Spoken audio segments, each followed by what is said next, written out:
मैं इस समय झाबुआ जिले के थांदला क्षेत्र के सुजापुरा गांव में हूं। यहां पर एक फलिया है, धावड़िया फलिया। यह मकान देख लीजिए, ये एक कच्चा मकान है, पुराना मकान है और यहीं पर खेती किसानी करने वाले एक माता पिता हैं। उनके बेटे ने असिस्टेंट प्रोफेसर बनकर इस इलाके का नाम रोशन किया है। प्रकाश मावी मेरे साथ में हैं। यही मैथमेटिक्स से, गणित विषय से असिस्टेंट प्रोफेसर के रूप में चयनित हुए हैं। पहले आपको बहुत बहुत बधाई, शुभकामनाएं। बहुत बहुत सर, सबसे पहले आपको और आपकी पूरी टीम को बहुत बहुत बधाई।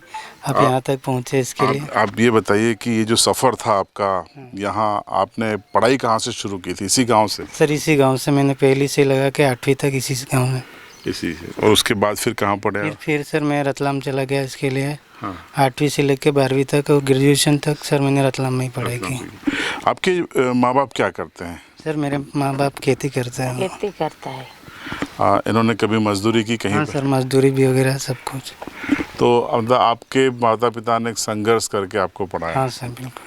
अब आपने असिस्टेंट प्रोफेसर बनने के पहले क्या क्या एग्ज़ाम्स दी थी? सर इसके पहले मैंने एमपी पुलिस दी है, रेलवे की दी, NTPC group D, railway group D की और बहुत सारी सर ऐसे दी, बट उनमें नाकामी हासिल हुई सर। लेकिन यहाँ आप कामयाब हो गए। यस। ये कामयाबी कैसे लग रही है? सर बहुत अच्छे लगे। बड़ी बात है, एक आदिवासी वर्ग से आप आते हैं और मैथमेटिक्स के असिस्टेंट प्रोफेसर आप बने हैं। आगे कोई इच्छा है कि आप इसके आगे भी कोई तैयारी करें, पीएससी यूपीएससी वगैरह? यूपीएससी सर करने का है सर। तैयारी है। शादी हो गई आपकी? हाँ शादी हो गई सर। बच्चे? एक है सर, अभी 6 महीने का। अच्छा, इसके पहले आप क्या करते थे? क्योंकि शादी हो गई तो जिम्मेदारी बढ़ गई होगी। इससे पहले सर मैं एक प्राइवेट हॉस्पिटल में मेडिकल पे काम करता था। हाँ। इसके साथ साथ कोचिंग जाता था, पढ़ाई भी साथ में रखी। ओके। ओटी में भी काम किया हमने सुना? हाँ सर, कमला असिस्टेंट के रूप में। यस। देखिए, ये होता है संघर्ष। इन्होंने ओटी असिस्टेंट के रूप में भी काम किया, मेडिकल स्टोर पर सेल्समैन के रूप में भी काम किया, लेकिन अपनी पढ़ाई और संघर्ष नहीं छोड़ी। इनकी माताजी, क्या नाम है आपका? काली। कैसा लग रहा है बेटा बन गया तो? सर सही लग रहा है। अच्छा लग रहा है? हाँ, खुश हो आप? खुश है। अच्छा, तो क्या क्या काम किया आपने पहले? मैं खेती करी रहा, फिर दाड़ की बहुत मजदूरी करी।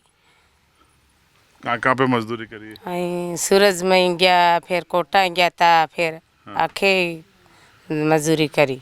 पढ़ाया, लेकिन अब प्रोफेसर बन गए तो अच्छा लग रहा है? हाँ अच्छा लग रहा है। आपका क्या नाम है? गोरसन मावी। खुश हैं आप? खुश, बिल्कुल। कितना खुश? बिल्कुल खुश। बहुत खुश। बहुत खुश। क्या क्या संघर्ष किया आपने? मतलब खेती और दाड़ की मजदूरी करे, गुजरात जाके? गुजरात करे, कोटा में करे, भोपाल में करे।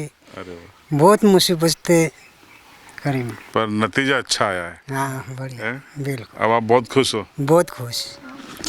देखिए, अंत भला तो सब भला। ये जो संघर्ष है, आदिवासी युवा हमारे इलाके के, हमारे क्षेत्र से अब निकल कर धार, झाबुआ, अलीराजपुर से, बड़वानी से, रतलाम से अब अच्छे पदों पे जा रहे हैं। संघर्ष करके, कंपटीशन को फेस करके निकल के सामने आ रहे हैं। ये इस बात की पहचान है कि जो लोग आज से कुछ दशक पहले का ये अंचल मानते थे, झाबुआ यानी तीर मार देते हैं, अलीराजपुर मतलब ऐसा हो जाता है, ये मिथक है, ये भ्रम है, ये नैरेटिव फेक बनाए गए थे। हकीकत देखिए कि अगर इस गांव से, इस फलिए से, इस झोपड़ी से संघर्ष करके अगर प्रकाश मावी जैसे लोग असिस्टेंट प्रोफेसर बन रहे हैं मैथमेटिक्स के, मैथ्स के, जो बच्चों को कॉलेज में मैथ्स पढ़ाएंगे, तो आप समझिए कि अंचल में प्रतिभाओं की कमी नहीं है। आवश्यकता है उसे तराशने की, ढूंढने की। ये जिम्मेदारी सरकार की भी है, समाज की भी है और सिस्टम की है। अपने दम पर प्रकाश जैसे लोग आगे बढ़ जाते हैं, लेकिन कई ऐसे लोग हैं जिनको मदद की भी दरकार होती है। इस रिपोर्ट पर आपकी राय कमेंट बॉक्स में ज़रूर बताएं। चैनल पर नए हों तो सब्सक्राइब करें, बेल आइकन ज़रूर दबाएं।